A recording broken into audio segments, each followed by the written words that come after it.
রাজ্য সরকারের নির্দেশে থানায় কর্মরত মহিলা পুলিশ কনস্টেবলদের স্বাচ্ছন্দ্যের কথা মাথায় রেখে নদিয়ার কৃষ্ণনগর জেলা পুলিশের উদ্যোগে ও নবদ্বীপ থানার ব্যবস্থাপনায় শুক্রবার সন্ধ্যায় নবদ্বীপ থানা প্রাঙ্গণে অত্যাধুনিক মানের মহিলা ব্যারাকের উদ্বোধন হয়।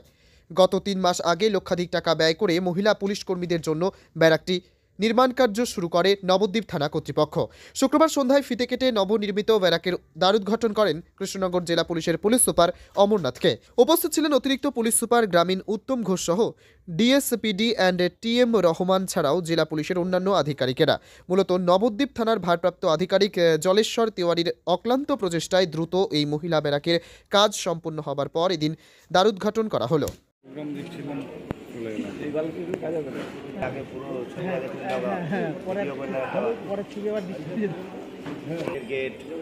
ওইটা এখনই নেব।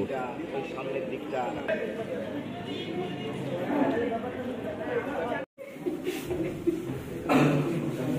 গভর্নমেন্টের মধ্যে হয়েছে না?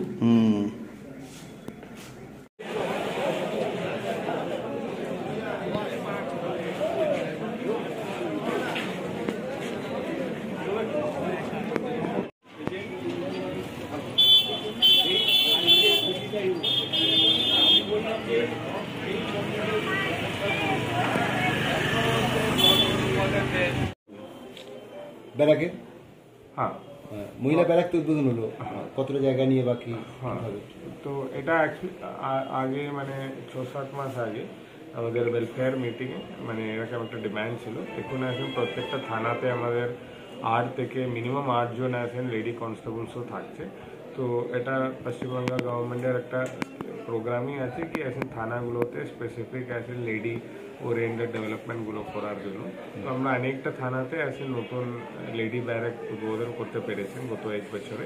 তো আজকে এখানে নবদ্বীপে আছে নতুন একটা লেডি ব্যারাক যার ক্যাপাসিটি হবে 50 और ওখানে অ্যাটাচ বাথরুমস অ্যান্ড কিচেন ফেসিলিটিসও আছে।